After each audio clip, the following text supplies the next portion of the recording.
काम करता हूँ आजकल सिडनी एक नया एयरपोर्ट बना रहा है। तो आपको इंटरेस्टिंग बात बता दूं कि जो सिडनी का अभी एयरपोर्ट है वहाँ पे रात को 11 बजे कर्फ्यू लग जाता है, क्योंकि अच्छा। वो शहर के बीच में है तो लोगों की नींद खराब होती है। वही शब्द। तो रात को 11 बजे एयरपोर्ट बंद हो जाता है, वो उसको कहते हैं कर्फ्यू टाइम। अच्छा, हमारे यहाँ पे जो लियारी एक्सप्रेस है, जी भाई साहब उनके इंजीनियर भी हैं। और हमारे यहाँ पे जो डिफेंस का जो रोड है सिर्फ अख्तर कॉलोनी तक से कॉलेज ख़त्म हो रहा है।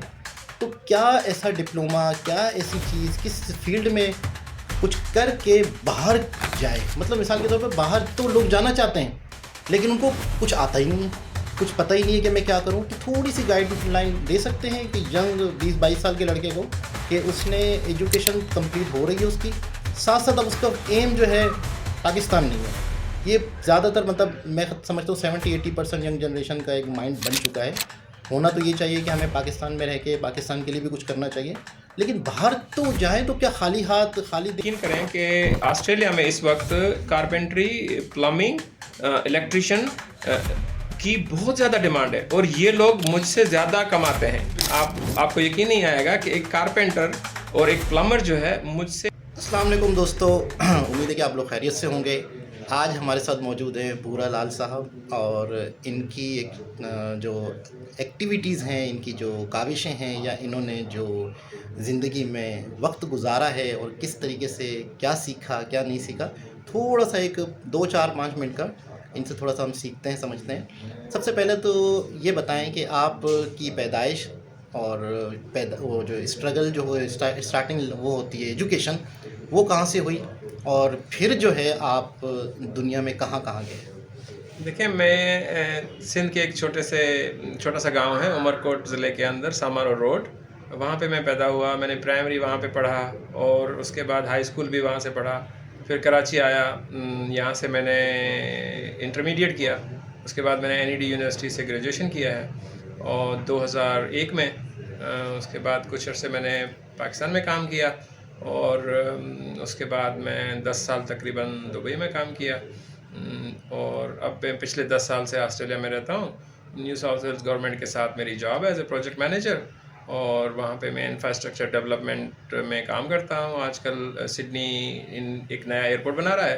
तो आपको इंटरेस्टिंग बात बता दूं कि जो सिडनी का अभी एयरपोर्ट है वहाँ पे रात को 11 बजे कर्फ्यू लग जाता है, क्योंकि वो शहर के बीच में है तो लोगों की नींद खराब होती है। वही शब्द। तो रात को 11 बजे एयरपोर्ट बंद हो जाता है, वो उसको कहते हैं कर्फ्यू टाइम। अच्छा। और रात को 11 बजे से सुबह 5 बजे तक ना कोई फ़्लाइट आ सकती है ना जा सकती है। क्या बात तो है। फिर सुबह जैसे अगर आपकी अर्ली मॉर्निंग फ़्लाइट हो ना, तो वो चाबी लेके आता है आदमी, एयरपोर्ट का दरवाज़ा खोलता है, शटर ऊपर करता है और फिर लोग जो है ना क्या उसमें बात है। यानी कि यकीन करें। इंसानियत का एहतराम, जी बिल्कुल। यानी सुकून का एहतराम किसी का जी कि मतलब हमारे यहाँ तो मतलब क्या बात करें। खैर, अच्छा, हमारे यहाँ पे जो लियारी एक्सप्रेस है, जी भाई साहब उनके इंजीनियर भी हैं। और हमारे यहाँ पे जो डिफेंस का जो रोड है सिर्फ अख्तर कॉलोनी तक से लेके और कालापुर कालापुर तक, तक। तो जी उसके भी माशाल्लाह से इंजीनियर हमारे सामने बैठे हुए हैं। तो मतलब हमारा जो निज़ाम है, हमारा जो सिस्टम है, एक करप्ट सिस्टम है। अभी तो आप इस सिस्टम से बाहर चले गए हैं, तो इस करप्ट सिस्टम में रह के आपने किस तरीके से काम किया? देखें, आपको थोड़ी सी हिम्मत की ज़रूरत होती है, थोड़ी सी हिम्मत की ज़रूरत होती है। आपको लालच भी दिया जाता है, आपको धमकियाँ भी दी जाती हैं, इस सिस्टम की मैं बात कर रहा हूँ। सही। तो लेकिन अगर आप थोड़ी सी हिम्मत कर लें और साबित कदम रहें तो इसी करप्ट सिस्टम में ऐसे अच्छे प्रोजेक्ट बना सकते हैं। अब लियारी एक्सप्रेस वे मेरा पहला प्रोजेक्ट था, आप देखें बन गया है, अच्छा चल रहा है। काला पुल से लेके अख्तर कॉलोनी तक कोरंगी रोड मेरा दूसरा प्रोजेक्ट था। उस पर बहुत सारे प्रेशर आए हमारे ऊपर, बहुत सारी धमकियां दी गई, लालच दी गई, लेकिन हमने 2002 में ये रोड बनाया था। 2004 में रोड बनाया था। अब 21 साल हो गए, अभी भी रोड वैसा का वैसा है। बिल्कुल ऐसा ही है और बहुत खूबसूरत है। और मैं देखता हूँ अगर कभी वहाँ से गुजरना होता है तो वहाँ पे पानी छिड़काव, ग्रीनरी वगैरह तो मतलब खूबसूरत लगता है। और अक्सर मैं लोगों से कहता हूँ कि हमारा कराची के कई रुख हैं, एक ये भी एक कराची है और अगर पुराने ओल्ड कराची में चले जाएँ तो वो भी एक कराची है। तो कराची का बहुत खूबसूरत जो नज़ारे हैं वो उस रोड पे मिलते हैं। अच्छा, दूसरी चीज़ ये है कि इस वक्त एक यंग जनरेशन जो है 15 साल, 18 साल, 20 साल है, कॉलेज ख़त्म हो रहा है। तो क्या ऐसा डिप्लोमा, क्या ऐसी चीज़ किस फील्ड में कुछ करके बाहर जाए? मतलब मिसाल के तौर पे बाहर तो लोग जाना चाहते हैं, लेकिन उनको कुछ आता ही नहीं है, कुछ पता ही नहीं है कि मैं क्या करूं। तो थोड़ी सी गाइडलाइन दे सकते हैं कि यंग 20-22 साल के लड़के को, कि उसने एजुकेशन कंप्लीट हो रही है उसकी, साथ साथ अब उसका एम जो है पाकिस्तान नहीं है। ये ज़्यादातर मतलब मैं समझता हूँ 70-80% यंग जनरेशन का एक माइंड बन चुका है। होना तो ये चाहिए कि हमें पाकिस्तान में रह के पाकिस्तान के लिए भी कुछ करना चाहिए, लेकिन बाहर तो जाए तो क्या खाली हाथ खाली दिमाग, और किस तरह मतलब, और अगर कुछ स्किल हो भी सही तो वो कौन सी स्किल्स हों जिस पे फोकस करे बंदा? जी ज़रूर, मैं उसके ऊपर थोड़ा सा एक्सप्लेन करूँगा कि अभी जो बाहर के जितने भी कंट्रीज़ हैं, मेरा जो एक्सपीरियंस है उसमें कनाडा है, ऑस्ट्रेलिया जहाँ मैं रहता हूँ, वहाँ पे जो स्किल्ड लेबर हैं, स्किल्ड लेबर, एक तो हमारे पास जो तगारी उठाने वाले हैं वो नहीं, जिसके पास कोई स्किल है, स्किल्ड लेबर की बहुत ज़्यादा डिमांड है। आप यकीन करें, हम जो इंजीनियर्स हैं, डॉक्टर्स हैं, हम लोग जो जॉब करते हैं उसको हम कहते हैं कि वाइट कॉलर जॉब, ठीक है। इस तरह जो स्किल्ड लेबर है वो ब्लू कॉलर जॉब कहलाती है, जो अपने हाथ से मेहनत से काम करते हैं। तो उसमें 3 या 4 जो फील्ड मैं आपको बताऊंगा जिसकी बहुत ज़्यादा डिमांड है। वो सबसे पहला जो है वो प्लम्बर है, उसके बाद इलेक्ट्रिशियन है, और ब्रिकलेयर है जो हमारे पास ईंटें लगाते हैं लोग, और कारपेंटर है। अब ये जो 4 ट्रेड हैं या थोड़े बहुत और भी, बेसिकली हमारी जो यंग जनरेशन है, अभी जो प्रोफेशनल्स हैं उनके लिए माइग्रेशन बहुत मुश्किल हो गई है, क्योंकि उसमें बहुत ज़्यादा कंपटीशन आ गया है। तो हमारे जैसे इंडिया के लोग हैं, श्रीलंका के लोग हैं, वो नो डाउट हमसे बहुत आगे हैं, तो हमारा उनके पास बहुत टफ कंपटीशन है। तो जो हमारे पाकिस्तानी लोग जाते हैं वो बहुत कम ही पहुंच पाते हैं। लेकिन जो स्किल ट्रेड है, जो मैंने आपको अभी स्किल ट्रेड के बारे में बताया, इसमें अगर आप अच्छे हैं, फर्ज करें आप एक कारपेंट्री का डिप्लोमा कर लेते हैं, तो आप यकीन करें कि ऑस्ट्रेलिया में इस वक्त कारपेंट्री, प्लम्बिंग, इलेक्ट्रिशियन की बहुत ज़्यादा डिमांड है, और ये लोग मुझसे ज़्यादा कमाते हैं। आपको यकीन नहीं आएगा कि एक कारपेंटर और एक प्लम्बर जो है मुझसे 3 गुना ज़्यादा कमाता है। मैं इंजीनियर हूँ, प्रोजेक्ट मैनेजर हूँ, लेकिन कारपेंटर और प्लम्बर और इलेक्ट्रिशियन मुझसे 3 गुना ज़्यादा कमाता है। और उसके लिए आपको डिप्लोमा करना है, जो उनकी रिक्वायरमेंट है। 3 साल का डिप्लोमा है, 2 साल का डिप्लोमा है इस ट्रेड के अंदर, और आपको थोड़ी बहुत इंग्लिश आनी चाहिए कि आप कम्युनिकेट कर सको, लोगों के साथ बात कर सको, कि आपका जो क्लाइंट है वो आपकी बात समझ जाए। आपको बहुत हाई फाई इंग्लिश नहीं चाहिए, आपको बेसिक इंग्लिश चाहिए जिसमें आप कम्युनिकेट कर सको। उसके बाद इसका जो इमिग्रेशन है या इसका जो वीज़ा है वो बहुत ही आसान है ट्रेड्स का। ब्रिकलेयर आते हैं हमारे पास, अफगानी आए हुए हैं ब्रिकलेयर, उनको तो इंग्लिश बहुत ही कम आती है। आप यकीन करेंगे, एक ईंट लगाने का $1.5 लेते हैं, एक ईंट रखने का $1.5 लेते हैं। अच्छा, मेरे घर में 4000 ईंटें लगी, $6000 लेके गए 2 दिन में। सही हो गया। 3 बंदे आए, सीमेंट मेरा, मसाला मेरा, ईंटें मेरी, लगाने के सिर्फ ईंट रखने का $1.5 लेते हैं। और ये कम रेट है, $2 वाले भी हैं, $2.5 वाले भी हैं। जो सबसे सस्ता ईंट लगाने वाला है वो $1.5 लेता है। अच्छा, यूरोप और ऑस्ट्रेलिया में आप क्या फ़र्क महसूस करते हैं? मतलब ज़्यादातर हमारे माइंड इंडिया, पाकिस्तान, बांग्लादेश के माइंड सेट में यूरोप यूरोप यूरोप है, तो क्या ऑस्ट्रेलिया में मतलब मामलात कम हैं, सैलरी कम है, ये इस तरफ रुझान क्यों नहीं है, क्या वजह है?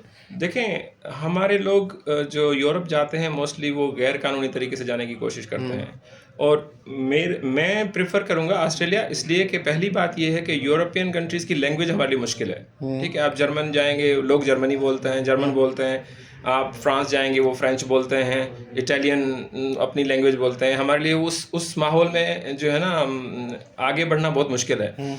और दूसरा ये कि यूरोपियन बहुत पुराने सिटी हैं, ऑलरेडी डेवलप्ड हैं, वहाँ पे अगर आप जाएंगे तो आपको जगह नहीं मिलती घर बनाने के लिए। अब जब हम इटली गए तो हमें कोई खाली तो प्लॉट नज़र ही नहीं आया। ऑस्ट्रेलिया तो जैसे पूरा खाली पड़ा हुआ है, तो वहाँ पे आपकी अपॉर्चुनिटीज़ ज़्यादा हैं आपको, और आपको जॉब मिल जाती है।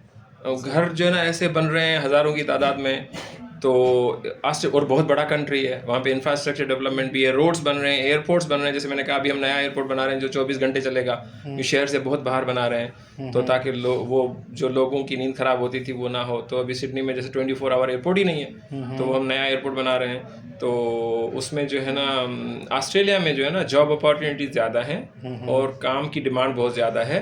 इंग्लिश स्पीकिंग कंट्री है, आपको थोड़ी बहुत इंग्लिश आती है, चल जाते हैं आप। तो वहाँ कौन सी, जैसे ब्रिटिश इंग्लिश अलग है, अमेरिकन इंग्लिश अलग है, तो ये ऑस्ट्रेलिया की इंग्लिश जो बहुत कचरा इंग्लिश है अच्छा वो स्लैंग बोलते हैं। यहाँ पर मेरे ख्याल में ब्रिटिश ने यहाँ भी राज किया। जी बिल्कुल, ब्रिटिश ने हमारे यहाँ भी राज किया। पहले यूरोपियन आए थे, उन्होंने वहाँ के जो ओरिजिनल लोग थे जिनको एबोरिजिनल बोलते हैं या फर्स्ट नेशन बोलते हैं, उनको मार मार के साइड में कर दिया और उनके साथ बहुत जुल्म हुआ। आप यकीन करेंगे हमारे साथ तो ब्रिटिश ने कुछ भी नहीं किया, उन्होंने नस्लें चोरी कर ली। एक तो उनको सबसे पहले जो है ना पहले जो असल बाशिंदे असल मैंने जो ये सुना बाशिंदे है थे वो उनको- काले हैं। हाँ जी बिल्कुल काले और हैं। अब ऑस्ट्रेलिया में हाँ तो वो अभी तो ऑस्ट्रेलिया में जो गोरे हैं वो तो ऑस्ट्रेलियन नहीं है ना, ऑस्ट्रेलियन उसमें नहीं कोई है। भी ऑस्ट्रेलियन अब नहीं है। इस वक्त जो ऑस्ट्रेलिया की टोटल आबादी है वो असल ऑस्ट्रेलियन ही नहीं है। असल ऑस्ट्रेलियन ही नहीं है। वो जो हैं जो ओरिजिनल हैं जो काले हैं उनको उन्होंने बेचारों को जंगल में डाल दिया है, एक साइड पे, वो शहरों में है ही नहीं। और उनके साथ जो जुल्म हुआ है, जो सबसे बड़ा जुल्म जो हुआ है, उन्होंने क्या किया, उनके जो बच्चे थे ना उनको उनसे छीन के किसी चाइनीज को दे दिया, किसी गोरे को दे दिया, यानी उनकी नस्ल खत्म की उन्होंने। मतलब यूँ समझ ले कि इसको क्या कहते हैं, इंग्लिश में एक लफ्ज़ है या उर्दू में है, मतलब बिल्कुल एक नस्ल कशी जो कह रहे हैं ना, वो उन्होंने किया उनके साथ। और उसमें इनिशियली यूरोपियन आए थे, उसके बाद ब्रिटिश आया। जैसे हमारे यहाँ ब्रिटिश था उधर भी ब्रिटिश था। अभी भी ऑस्ट्रेलिया का जो हेड ऑफ स्टेट है वो किंग ऑफ बर्तानिया है। बर्तानिया का जो किंग या क्वीन जब थी तो she was the head of state, और वही हमारे गवर्नर को अपॉइंट करती थी। अभी भी हमारे यहाँ जो है ना अभी तक इन्फ्लुएंस है, वहाँ इन्फ्लुएंस है, अभी भी इन्फ्लुएंस है। हमारे यहाँ इतना नहीं है, इंडिया पाकिस्तान में। हाँ जी हमारे यहाँ इतना नहीं, ऑस्ट्रेलिया में थोड़ा ज़्यादा है। अच्छा है, नाम का है, लेकिन ये कि है, अभी भी है। अच्छा, एक कंट्री है ऑस्ट्रेलिया की बिल्कुल करीब, बिल्कुल तो करीब नहीं है शायद, नाम मेरे ख्याल में शायद मैं भूल रहा हूँ, सुना है वो बिल्कुल ख़त्म होने वाला है, बिल्कुल समंदर के नीचे जाने वाला है, तो वहाँ से भी लोग इस तरफ आ रहे होंगे, माइग्रेशन कर रहे हैं। देखिए ऑस्ट्रेलिया की माइग्रेशन बहुत इजी नहीं है। अच्छा। उसके लिए है, फेयर है, अगर आप में दम है, अगर आप में स्किल है तो आप ऑस्ट्रेलिया पहुंच जाएंगे। लेकिन वो ऐसे नहीं है कि कोई भी मुंह उठा के चला आए। दूसरा स्टेप क्या है? पहला स्किल हासिल कर लें, डिप्लोमा कर लें, दूसरा स्टेप क्या है? देखें पहला आपने सही वेबसाइट है, सही मतलब कैसे सही बंदे को कैसे पहचाने लोग? देखिए सबसे पहले आप जो है ना आपके पास एजुकेशन हो, जो भी आपका स्किल हो उसमें आपके पास कुछ ना कुछ हो, डिप्लोमा हो। मतलब ऐसे नहीं है कि मुझे आता है, ठीक है, ऐसे नहीं है। आपके पास एक कागज़ होना चाहिए, ठीक है। बाद दूसरा स्टेप, उसके बाद ये है कि आपके पास काम आना चाहिए। जो काम जिसका पास का पेपर है ना वो काम आपके पास सही आना चाहिए, यानी आप ऐसे नहीं जुगाड़ वाला नहीं चलेगा। सच में उसके कारीगर हो, सच में उसके कारीगर हो। ये होगी दो चीज़ें। फिर आपकी एज जो है ना, अगर आपकी 20 से 30 के बीच में एज है या 25 से 32 एग्जैक्टली अगर एज है, तो वो आइडियल एज है जिसको वो लाना चाहते हैं, कबूल करते हैं, ठीक है, जिसके पॉइंट्स ज़्यादा हैं। असल में वो पॉइंट्स बेस्ड सिस्टम है। आपके एजुकेशन के पॉइंट्स हैं, एक्सपीरियंस के पॉइंट्स हैं, आपकी एज के पॉइंट्स हैं और आपकी इंग्लिश लैंग्वेज के पॉइंट्स हैं। इन चार चीज़ों से आपको पॉइंट्स मिलते हैं। आप यकीन करेंगे इंजीनियर अभी 100 पॉइंट लेके बैठा हुआ है, उसको वीज़ा नहीं मिल रहा, और कारपेंटर को 65 पॉइंट पे वीज़ा मिल रहा है। 65 पॉइंट पे हाँ डिमांड है ना। वो कहते हैं हमें इंजीनियर नहीं चाहिए, हमें कारपेंटर चाहिए, हमें प्लम्बर चाहिए। अभी मैं देख रहा हूँ कि हर दूसरे तीसरे महीने वो लोगों को इनवाइट करते हैं। उसके बाद क्या होगा, जब आपके पास ये डिप्लोमा हो जाएगा, एक्सपीरियंस हो जाएगा, इंग्लिश का आपने छोटा सा एग्जाम कर लिया और आपकी एज के तो हैं ही, आप एक एप्लीकेशन डालेंगे, फिर वो एप्लीकेशन आपकी क्यू में लग जाएगी, और जब आपका नंबर आएगा तो आपको बोलेंगे भाई अब तू वीज़ा के लिए अप्लाई कर, ठीक है। आप वीज़ा के लिए अप्लाई करने की ज़रूरत है, आपके पास वो प्रूफ होने चाहिए कि ये मेरा सर्टिफिकेट है, ये मेरा एक्सपीरियंस है। आप वो प्रूफ देंगे, वो आपके 65 पॉइंट पे वीज़ा दे देंगे। मेरे दोस्त हैं जो 100 पॉइंट लेके बैठे हुए हैं। मेरा एक बहुत करीबी रिश्तेदार है जो अबू धाबी में वाइस प्रेसिडेंट बैंक का, उसको वीज़ा नहीं मिल रहा, उसके पास 100 पॉइंट है। और कारपेंटर, प्लम्बर और इलेक्ट्रिशियन 65 पॉइंट पे आ रहे हैं। कहीं का कहीं रियायत है, 65 पॉइंट पे आ रहे हैं। बड़ी बात है। स्किल्स हैं और डिमांड। उन लोगों को इंजीनियर नहीं चाहिए या कम चाहिए, क्योंकि इंजीनियर तो वो बना रहे हैं, ठीक है। कारपेंटर उनके पास नहीं है, प्लम्बर उनके पास नहीं है। हाई पेड जॉब उनके पास वो खुद करते हैं या उनके पास लोग हैं, लेकिन एक नीचे जो स्किल बेस हैं वो उनको दूसरी दुनिया से चाहिए। देखिए अगर आप पेमेंट की बात करें तो हाईली पेड वही है। अच्छा हाँ, ये भी आपने मुझसे ज़्यादा कमाता है, ये भी कारपेंटर मुझसे ज़्यादा कमाता है। ये तो शॉकिंग बात है। अच्छा, कहीं ना कहीं मैंने बहुत सारे लोगों से ये सुना है कि कहीं ना कहीं प्रेफर करते हैं लोग इंडियंस को, बांग्लादेशियों को पाकिस्तानियों के मुकाबले में। देखें यहाँ मैं 10 साल तकरीबन दुबई में रहा, ठीक है, 2006 से लेके 2015 तक। तो मैंने वहाँ पे भी इंडियन के साथ काम किया और बांग्लादेशी, यमनी, इजिप्शियन, मिस्र, अपना इराकी, सारी लोगों के साथ काम किया। उसी बहाने अरबी भी सीख गया। तो बहरहाल हमारे पाकिस्तानियों की एक जो चीज़ है जो हमें पीछे ढकेलती है, हमारे अंदर ईमानदारी नहीं है। सही। और हम हैं ईमान वाले। हाँ हाँ, वो दूसरी बात है। हम हैं ईमान वाले, टैलेंट है लेकिन- लेकिन ईमानदार नहीं ईमान वाले हैं, टैलेंट ईमान वाले है। हैं, मतलब अल्लाह पे यकीन करते हैं जी। लेकिन हम ईमानदार नहीं। ईमानदार नहीं है, हम ईमानदार नहीं है। अगर हम ईमानदार हों तो हम शायद सबसे अच्छे हैं।